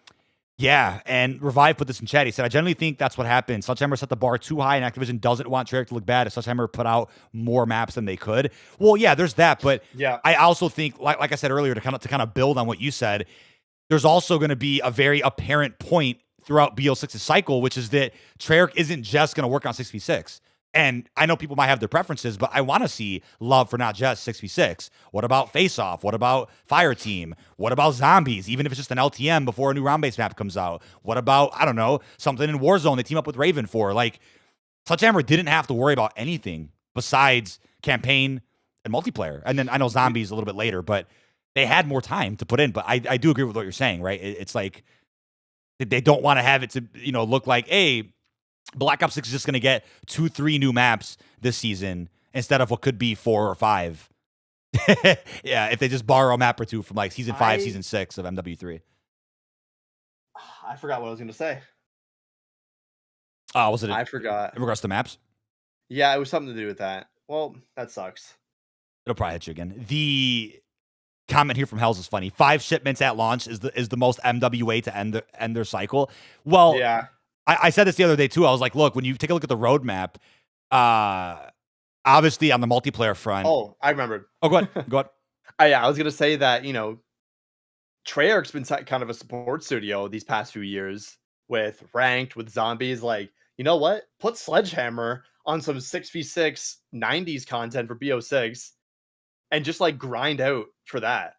I think that'd be amazing. They've done a fantastic job. I would fully trust them to pump out 2 or 3 a season, and just have them do that because they, like, Treyarch stepped in for Zombies twice for Sledgehammer. So it's like the least you can do is like give us a little bit of 6v6 maps. And I think that's what's happening here. Right. Treyarch's paid their dues. Their debts are paid off, even though they shouldn't have had any to begin with. They've always been goated. But Treyarch was always kind of in this like support sort of stance, which should have never been the case. Put Sledgehammer on the 6v6 maps and let them kind of just make the maps for it. I think that'd be perfect. I agree. And it'd be a good way. It'd be a great way to sort of like take the tension and stress away from Treyarch's shoulders to do that, because they've been everywhere the past 4 years. And I think that'd be the best way to sort of repay them for that. I find it really funny that people use that as like an insult, like, oh, 4 years and this is the scary news we're getting about multiplayer. It's like, well, first off, like you just said, Treyarch had to be a support studio for several other developers. We can break it down. Go ahead. We can break it down. Vanguard Zombies, Vanguard ranked play, right? Warzone 2.0 ranked play, Resurgence ranked play, MW Zombies, and I mean that's a lot to do on the games that are not even your own. Indeed. On top of maybe 2, 3, 4 seasons of content for the zombies modes.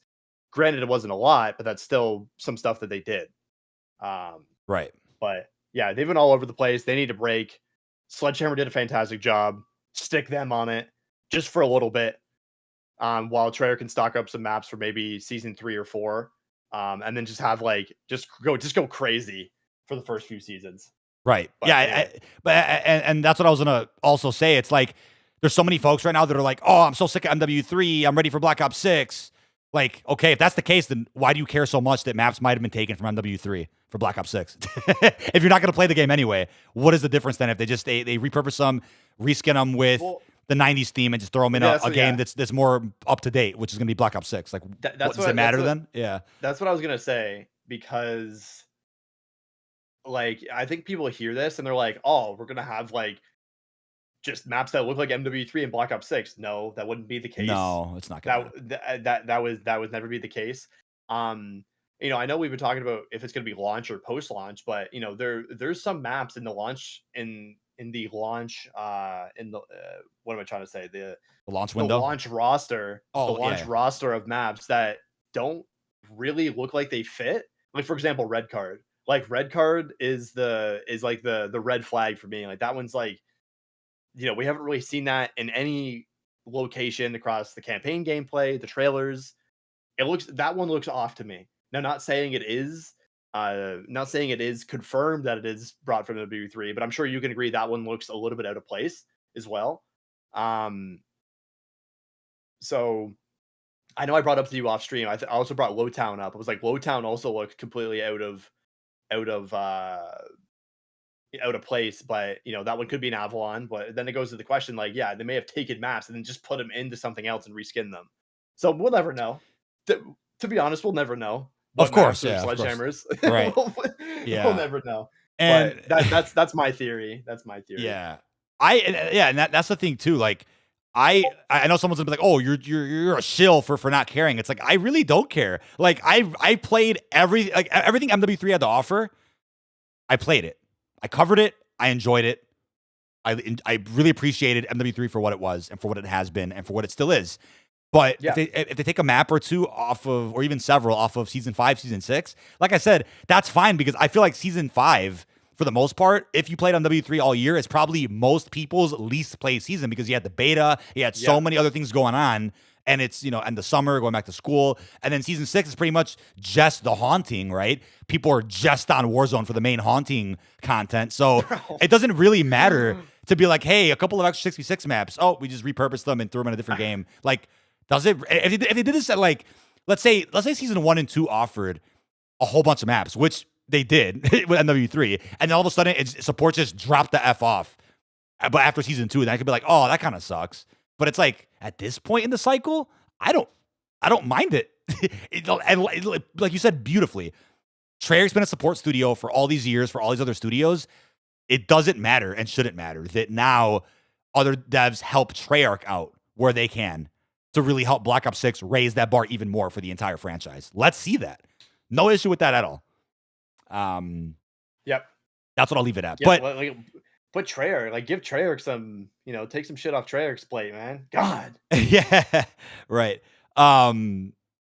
With the haunting though, which, what's crazy is, I can't believe we haven't even touched on that yet. right. We went to speedrun that blog. Yeah, honestly, there's not that much. Yeah, to break down crossovers talking about.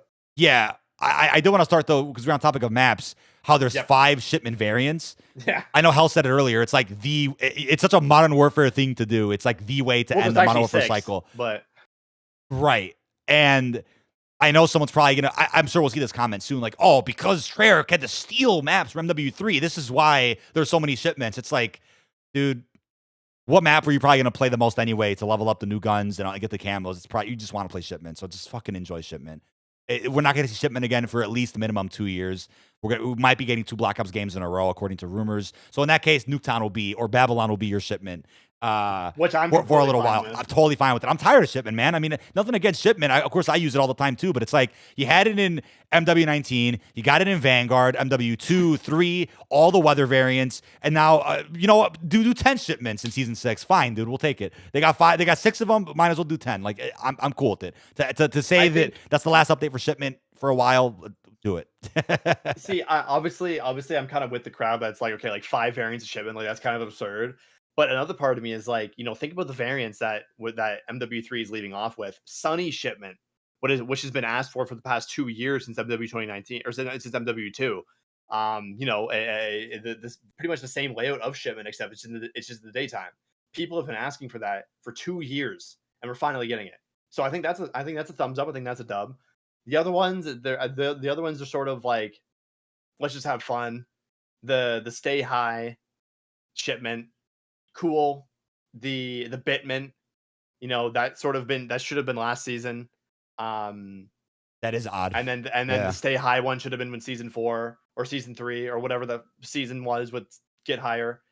No, yeah, season 4 when it had the update. But yeah, just the ghost ship one makes sense, but dropping Spooky. all That's a five of them, spooky one. Yeah. yeah, dropping all 5 of them at once is sort of like I can see how people can easily pick that apart, especially when there's only one new map drive through, which looks amazing.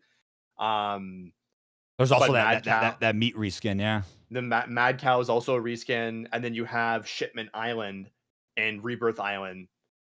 In the Purgatory Island mode, that's a lot of islands. There's a Um, lot. Yeah. There's a lot of but I'm content here. excited. But I'm excited. Yeah. I'm excited, especially for like the Sunny shipment. I have a tweet coming about that probably tomorrow, where it's like people have been asking for this for a long time. Sunny shipment.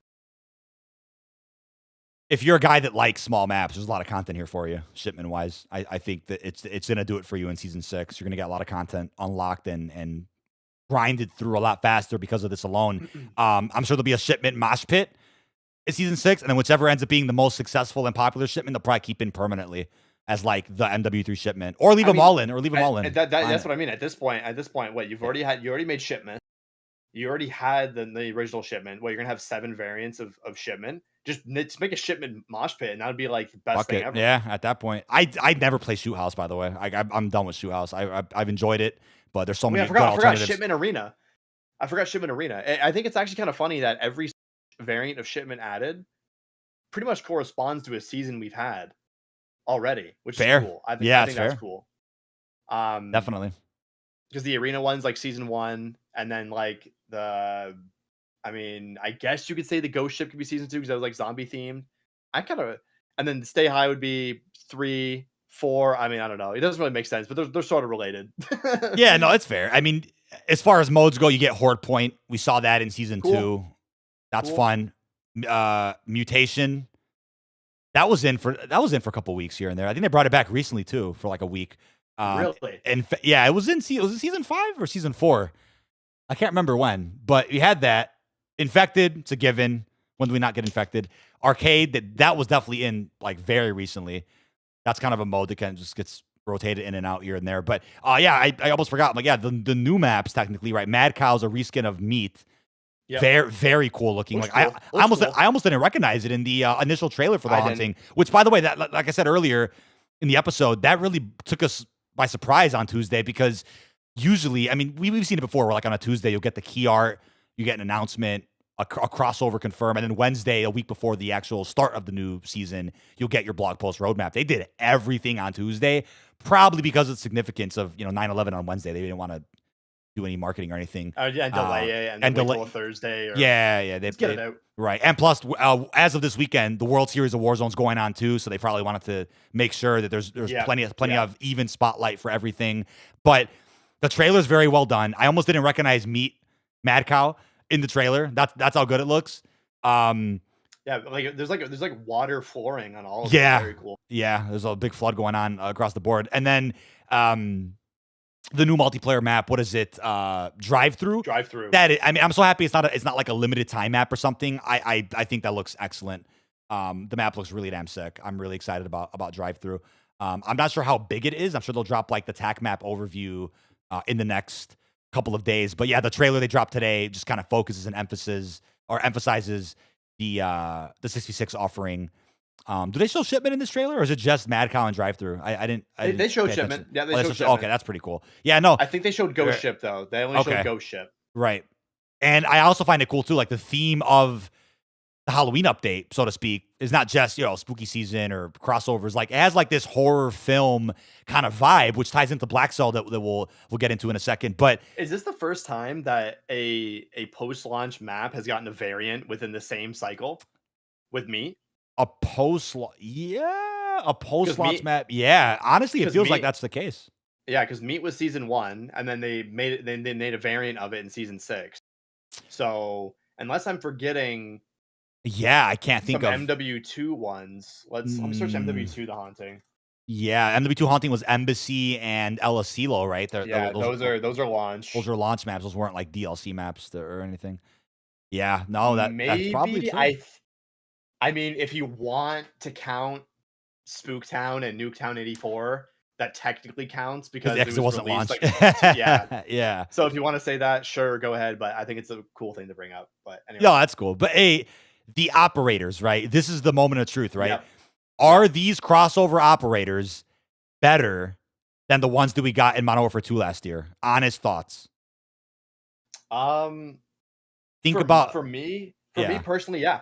For me personally, I think these are better.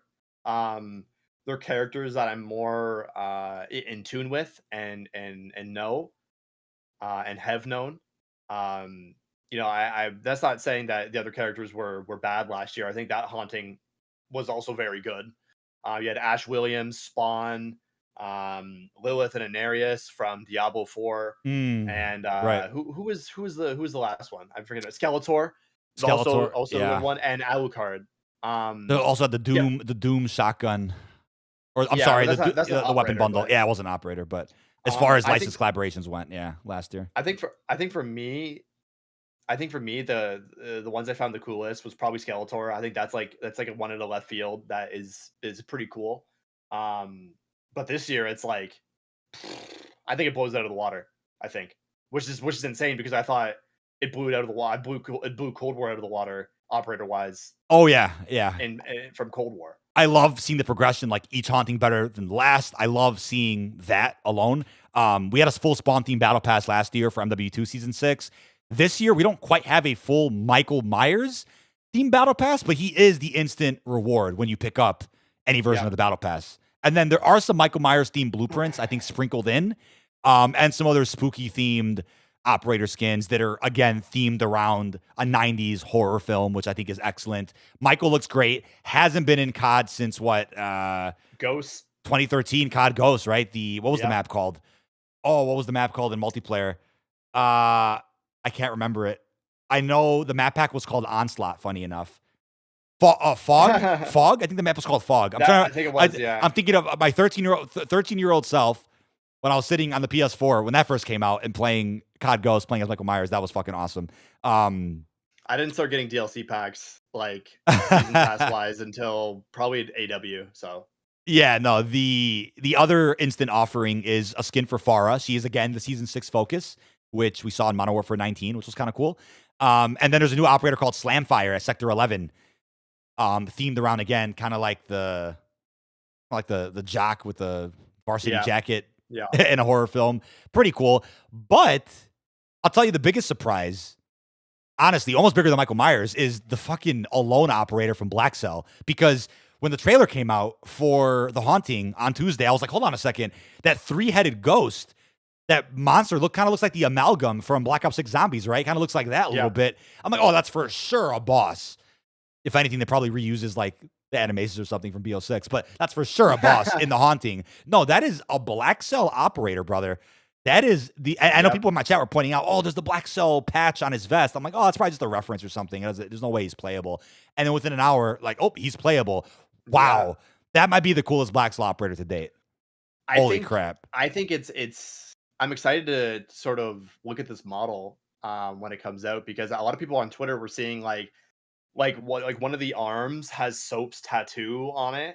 So it's like and then there's also Gaz's hat Yeah. on like Yeah. his vest belt. So people are like, is this just a combination of every single 141 operator just like as like Maybe. trophies in Maybe. this just like big amalgam of just bullshit? That's pretty Yeah, cool. no, it's cool, but even the Black Cell skins, again, I know someone's gonna be like, "Oh, DK, you're defending $30 bundles." Bro, let me remind you one more time. Every season, the number one selling DLC item for at least the first week or two is Black Cell. So regardless of what I say or what any creator says, Black Cell is gonna be the best selling bundle for Call of Duty every damn season. I mean, So, especially now, yeah. especially this Yeah. season when you're gonna have a Michael Myers Black Cell. I'm very very intrigued to see what What's that gonna look like? what they're gonna do with that because it could just Yeah. be like slop, just gold mask, or they could do something. They could do something very cool with it. They could do like an Gold actual outfit, like white all mask.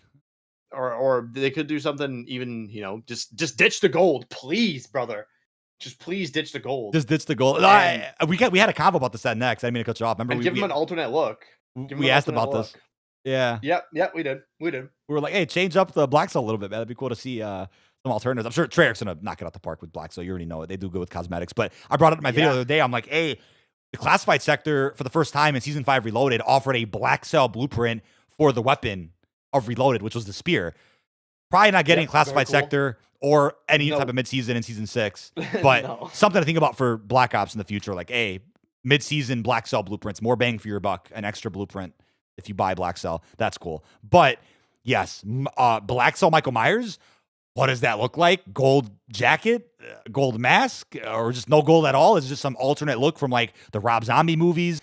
A different look from one of the older Halloween movies? Maybe a burn the mask from Halloween Kills? Yeah, that's what I'd love. I'd love that. There's some badass outfits we could think about for Michael, right? And on top of that, when it comes to Black Cell, I think it's also cool to see those grayscale horror themed or horror movie themed operator skins we're also going to be getting. Kind of reminds me like a tad. It's kind of like in the same ballpark as those cell shaded skins, just a different look going completely, which almost looks out of place. Yeah, out of place, but for the right reasons, right? Looks absolutely insane. But hey, the Alone operator, this is one of those characters that I'm like, hey, imagine if you can carry this forward to Black Ops 6. I want to fight the amalgam in Terminus with Alone from Black Cell Season 6. That would actually be pretty damn cool. Cosmetic-wise, this is awesome. But again, I brought it up in the video the other day. I was like, hey, Michael Myers is here, and I still saw comments about Jason. I'm like, nope, Jason is not at all connected. But yeah, we might see a gold hockey mask next year. You never know for Black Ops 6 awesome. Black Cell. Who actually knows? But I'm curious, right? I mean, the way he runs at you is creepy as hell. Will any, maybe like the Alone operator, will any of these monsters, creatures, crossover characters, like I know we have the Terrifier, Art the Clown. We have the Smile, Valeria and Makarov. You have the Trick or Treat, creepy looking outfits. Will any of those characters or individuals be bosses in the Haunting in the same light as, what was it, last year for Al-Mazra's Haunting, where we had bosses to face off against? That to me was the highlight. It was seeing the challenge event to get the ghoulie camo and the bosses. That to me had me beyond excited to keep playing the Haunting, besides the operator crossovers that we got as well. Any thoughts on the Haunting? Because from this blog post, it doesn't mention any content on that scale. We know a challenge event's coming. No idea what the rewards are, but what do you think this event will look like when you compare it to last year's Al-Mazra? I think it's hard to beat MW2. I think it's really hard to beat what MW2 did, especially with everyone's sentiment around that game at the time, and people still love that update. I think that just shows you how good of an update it actually was. The ghoulie camo, the bosses, the unlockable rewards, it was just great. It was fun. It was, I mentioned this, I think maybe off stream, that I did put out a tweet being like, yeah, there needs to be a PvE mode for this for the boss mode for DMZ, because people are just griefing and sitting on top of buildings being weird. People are saying, yeah, in the chat right now, we need bosses again, or else it's an event. I mean, I kind of agree with you, because that was incredibly expansive. You had Al-Mazra completely redone, reskinned, and just think about the UFO boss. Like, the UFO boss was unreal, and then even the butcher boss going into a completely different area, completely teleporting. That's amazing. Like, it was amazing. No, completely agree. And we've heard nothing on that scale. Very sad. Hopefully BO6 gets a banger like that. Maybe on a fully redone Verdansk, because we know that's coming. So who knows what they're gonna do? I'm very confident Treyarch is gonna keep to like the 90s themed crossovers the entire season. Right. Because that's what they did. Right. That's what they did during Cold War, is that it was all 80s themed. So I'm very excited to see them tackle a 90s aesthetic. Well, I'm thinking about it, right? Number one, you mentioned Verdansk, and I'm like, that just confirms we're getting a Haunting of Verdansk Part 2. Yeah. Or I'm sorry, Part 3 with, oh, wait. Yes. Well, did I get that right? Yeah, because there was 2 Haunting of Verdansk events, right? For MW and for Cold War, unless I'm tripping. Yeah, I'm pretty sure that was the case. So Haunting of Verdansk Part 3 with Black Ops 6, considering Verdansk is coming back in the spring, that'll be the map that gets love for Season 6 of Black Ops Yeah, 6. big map. But in regards to bosses, right, I agree with that. 'Cause I'm looking at my 2 videos I made from the Haunting last year. You got to think about it. The end of a Call of Duty cycle, so Season 6, you typically see, a lot less interest, more hype is for the next COD. That's the COD cycle every year, right? But the Haunting was so big for MW2 last year because those bosses were crazy exciting. There was now there wasn't just a challenge event to get rewards. There was also secret challenges and Easter eggs in both Al Mazrah and Vandal to unlock some other goodies. I'm like, there was a good amount of content in there. And I know you mentioned earlier, or was it off stream, like that blog post for MW2 emphasized all that content, whereas this one didn't mention anything like that. So hopefully it's all just a surprise and they do top the event from last year. We just don't know it yet. We'll know in a week's time. I think there's a lot of stuff that could be available on the Purgatory Island, the Rebirth reskin, because that looks absolutely amazing. I'm very excited for that. But you're talking about like the Shipment Island that floats around the map. We've never seen anything like that before. Oh yeah, in Warzone. Oh yeah. So that's going to be a spectacle to see. I'm definitely going to tweet out a clip about that, courtesy of you playing it live on stream. But, right. Yeah, who knows? Maybe there was in the blog post, it does say stuff about I think it said something about secrets and challenges on Purgatory Island. Correct. So it implies that. Yeah, it definitely implies. Yeah, so that's gonna be cool to hunt that down and make some content on that. People love free stuff, so yep, we'll be on that this Wednesday. I mean, I think that's awesome news as well, because you remember how the Haunting was handled in MW19, Cold War, MW2. The Haunting was always the Reloaded update. It was like the mid-season-ish for Season 6. Yep. This time, this time we are launching Season 6 with the Haunting, which is great.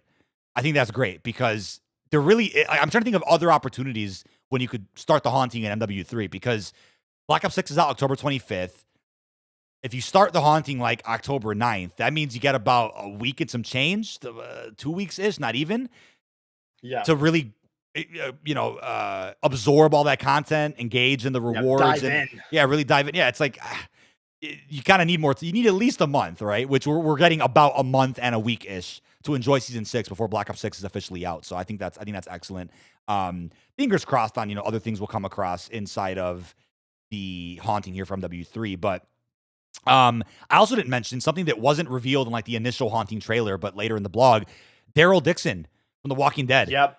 I know you actually mentioned this to me. You're like, wait, isn't one of his skins a spoiler for the second season of his show?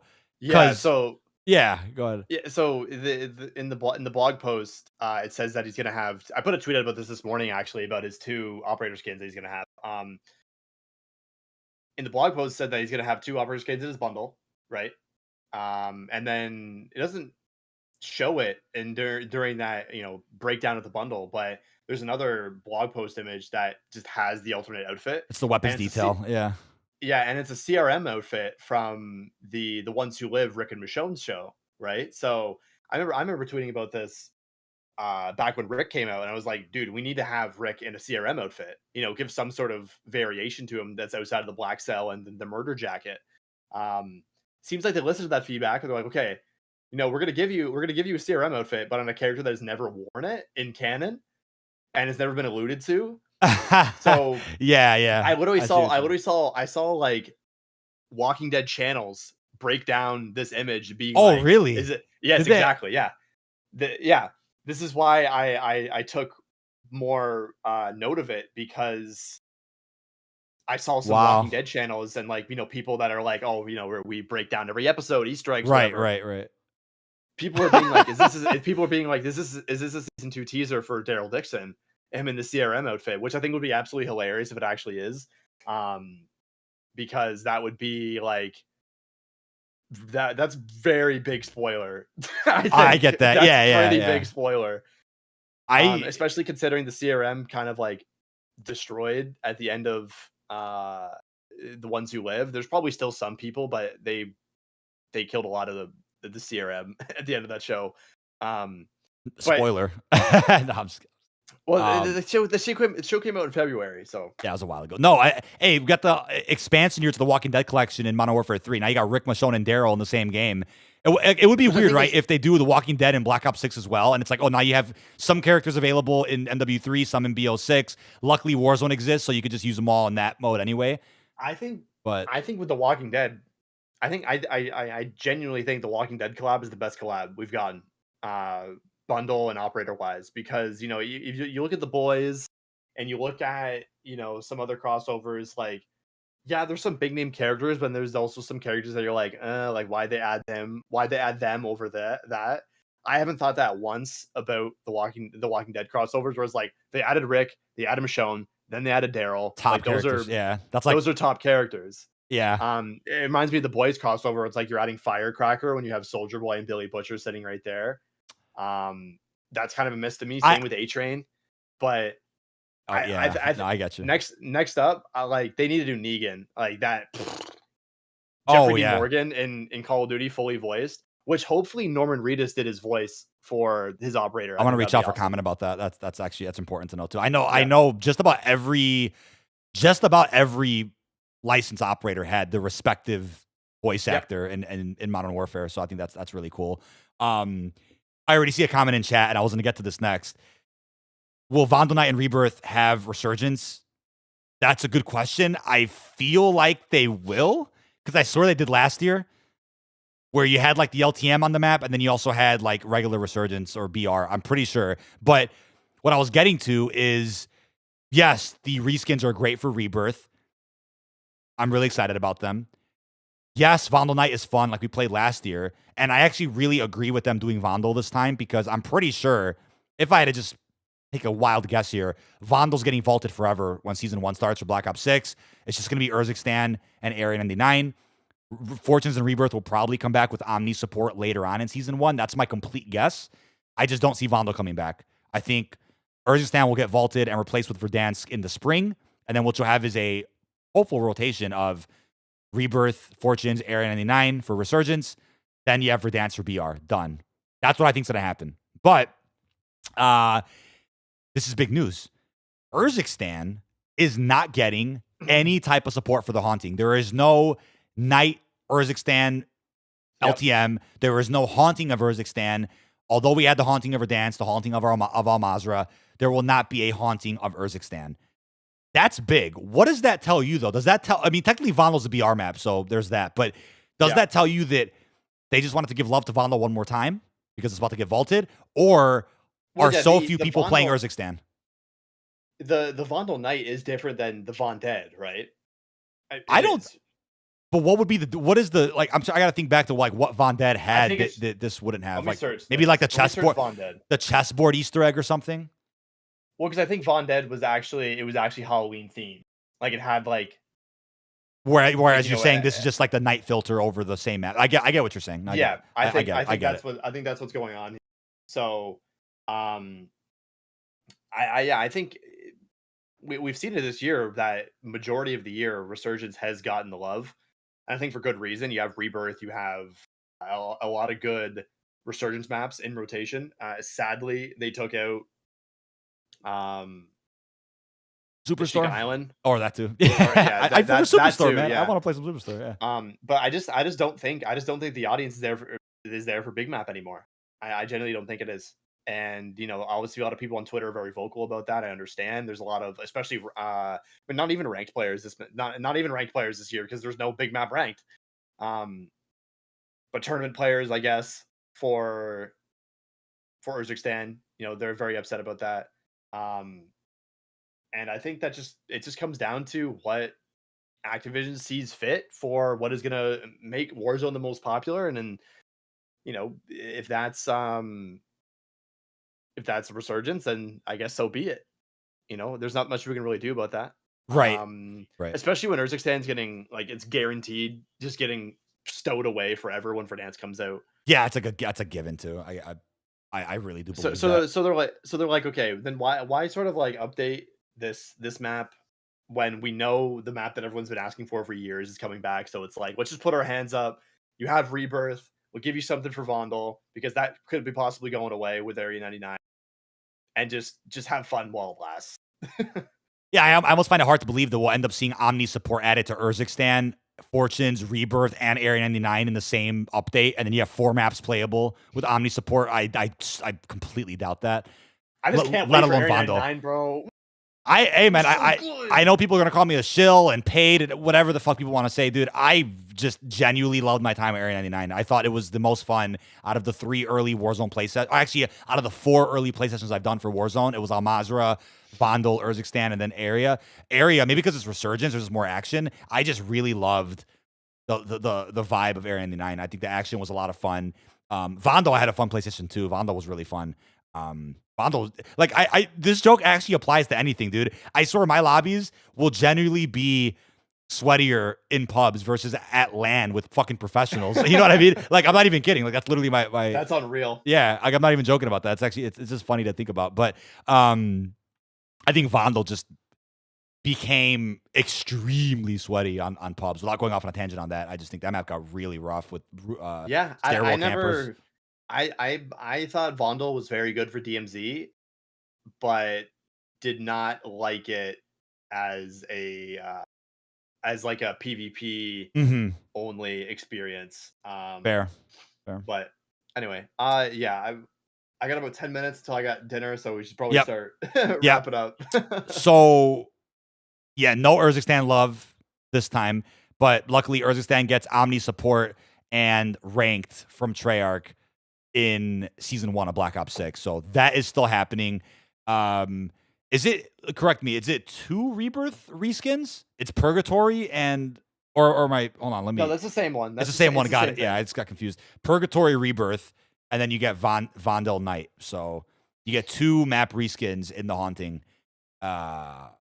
which is pretty cool. So we're gonna end up seeing those maps. We got some showcase of them in the Haunting trailer. As far as modes go, so you get Purgatory, limited time, and then you're also gonna get a mode called Hellspawn.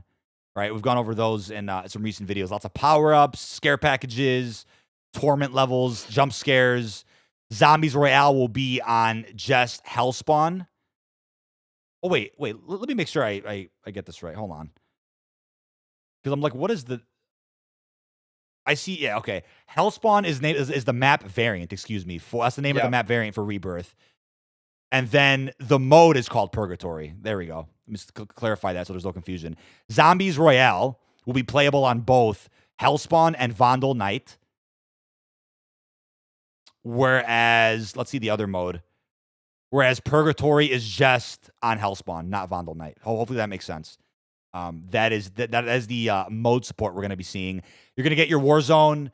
You're going to get your Warzone Season 6 challenges again, like we saw with Seasons 4 and 5. A lot of camos you can unlock exclusively by playing Warzone. And there'll probably be a blueprint reward for getting all of them. Warzone Mobile's getting, I guess, is it getting Verdansk? Haunting of Verdansk? I don't think It's getting so. hard hat. I know It's that. getting Hard Hat. It's getting, obviously, your Battle Pass content. Zombies Royale is coming to Verdansk, yeah. And then the new event store. 2 new DLC weapons. We got the DTIR 30 battle rifle, as well as your cast off LSW LMG. Both those are in the battle pass. Aftermarket part wise, though, what I'm excited about the most is the Jack Lance, a pressurized mag that fires 3 ballistic revettes, 1 per mag rotation. Sounds a lot like the Cell 3 cauterizer from Advanced Warfare Zombies. It was also an AW multiplayer through supply drops. That was the Exo Zombies Wonder Weapon that I think looks similar to the image they provided here of the amp, and even I think fires similarly to what this sounds like for the MX Guardian. Any thoughts on an Advanced Warfare weapon? I know they've brought back several iconic weapons through amps. Like, are you surprised about this one, or is this like one of the coolest sounding amps in a while? I think it's gonna be pretty exciting. Hopefully, released Yeah, sooner than later. it's gonna be fun. There's only 4 weeks of weekly challenges this season to get the camo. So Is that did they explicitly say 4? I mean, it's implied for yep, sure. it's only 4, yeah. That makes sense. So that's very interesting. Because week 5 is Get the launch of Black Ops 6. Yeah. So yeah, they're just like fully cutting off support. It's very sad to see that MW3 rewind event. Sledgehammer like really like loves this game, and I think they did a great job with it. And I'm gonna put a formal tweet about this when it gets closer to that, closer to BO6, like being like bravo to to Sledgehammer. They did an amazing job throughout the entire year. But yeah, that rewind event that made me sad, man. Yeah, And the so blog post. there's actually several challenge events for season 6. Many of them do last several weeks, which is good. You're not rushed to get them all done like right off the rip, but they do have it timed perfectly where there is no additional content for MW3 past week 4 of season 6 because Black Ops 6 will be out by time week 5 of season 6 is active, right? And to clarify as well, yes, season 6 will still be live while Black Ops 6 is out during its preseason window. So I'm assuming that means you can still finish your battle pass, maybe even by playing BO6. That's not confirmed yet, but the season will still be active until season 1 then comes into play in what I'm assuming is the end of November for Black Ops 6. But no additional content for MW3 after week 4 from what it sounds like. Could be surprises After for sure. October 16th. After October 16th is the cutoff day. Yeah, that's the cutoff day. We're also going to get the, the Jack Ballstorm or Vault Storm. It is an amp for the Stormender launcher that lets you actually shoot people because you can't really do that with the base version. And then the Jack Salvo for the Cat AMR shoots like explosive rounds or something. Yeah, which should be pretty cool. So those are the weapons for season 6. Other than that, the final set of prestiges, you're going to be looking at Prestige 25, level 1250 as your new and final cap for Modern Warfare 3. The last time seasonal prestige even gets support, because Black Ops 6 is bringing us back to classic prestige, as you guys are probably aware.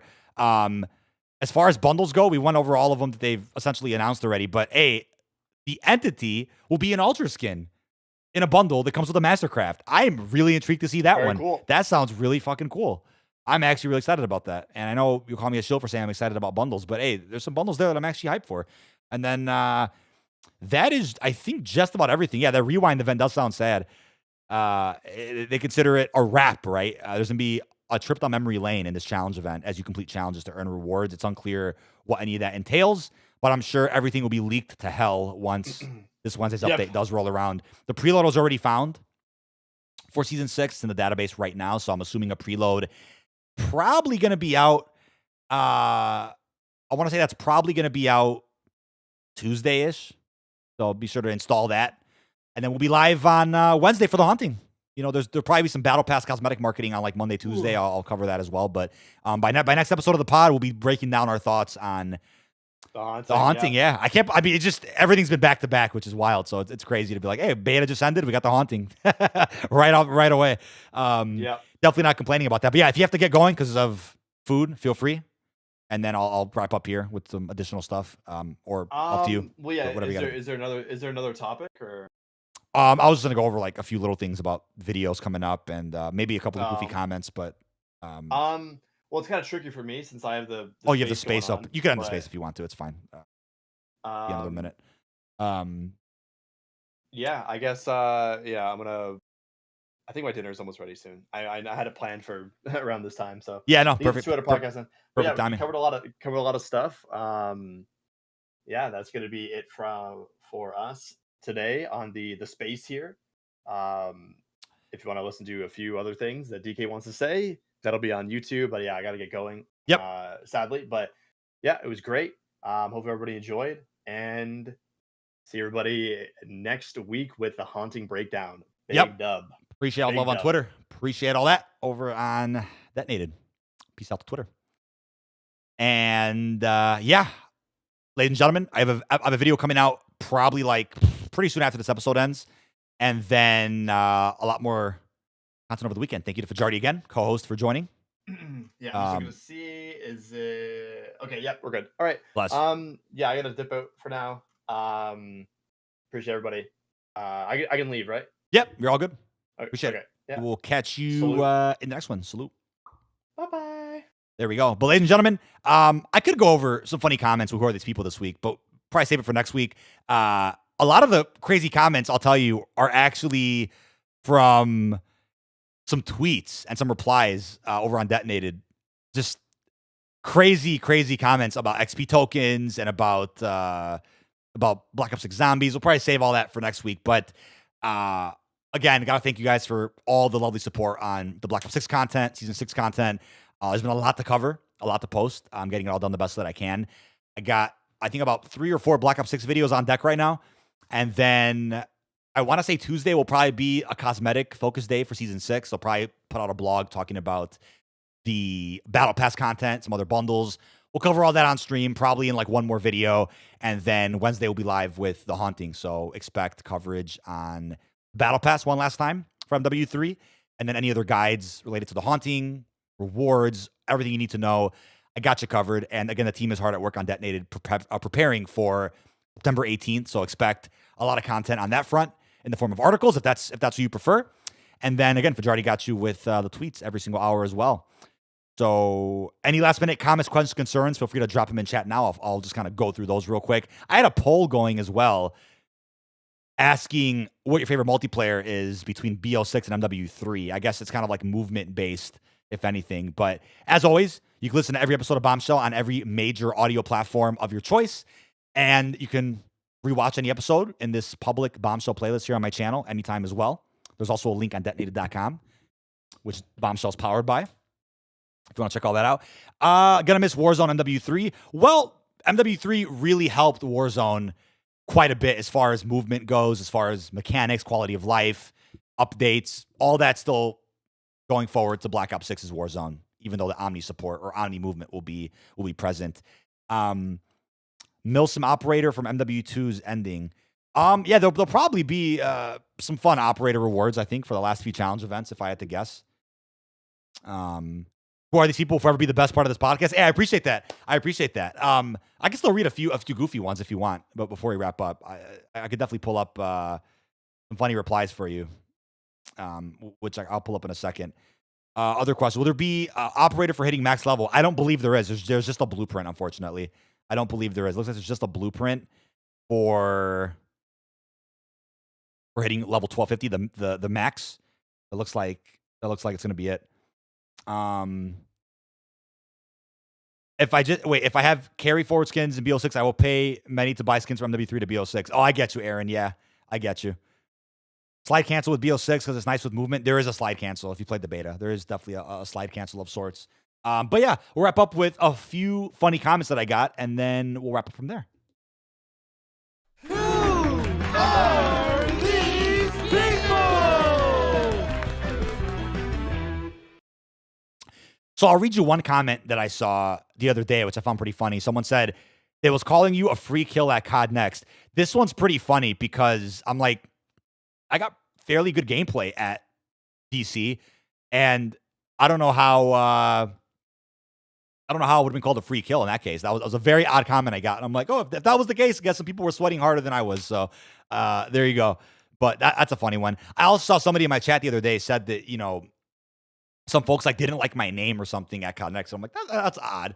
Very, very odd to hear. But overall, for the most part, everybody I talked to at Next was brilliant. Just a lot of great and passionate creators. So no animosity there at all. But majority of the comments I want to get through, right? There was this tweet Fajardi put out asking about Black Ops 6 Zombies. He said, when Terminus was revealed, everybody was happy, but Liberty Falls gets shown and now it's bad. We knew all mechanics since the start of August. There are some replies here that blow my mind. Like, someone says, isn't there no crew? Pretty obvious reason. If you're mad about that for Liberty Falls, okay, but there still is a set crew on Terminus. Terminus is your Shadows of Evil, Blood of the Dead. Liberty Falls is your D Machine. It's not even the Giant, because it's not a bonus map. It's a full-fledged round-based map. We saw an early build of it at COD Next. No quests were enabled, no Gobblegum edits, no augments. Let alone parts of the map that were probably sealed off because they're tied to the Easter egg or something. So, there's that. Someone said, F you, that's why shills like you killed our mode. It's like, damn, that's wild, man. To call a person a shill for having a different opinion is wild. Let's see what else we got. It's because some of the things like the Warzone HUD, for example, is extremely off-putting.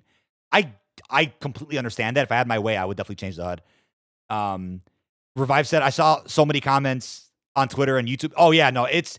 And, again, without giving names out or giving attention to people that don't deserve it, there have definitely been some questionable videos posted the last few days, again, bashing on BO6 Zombies. And I'm like, it's just crazy to see the energy change because the lights are turned on Terminus, right? The sun's out. It's a bright map. You call it a multiplayer map, call it a war. It's like, it blows my mind, dude.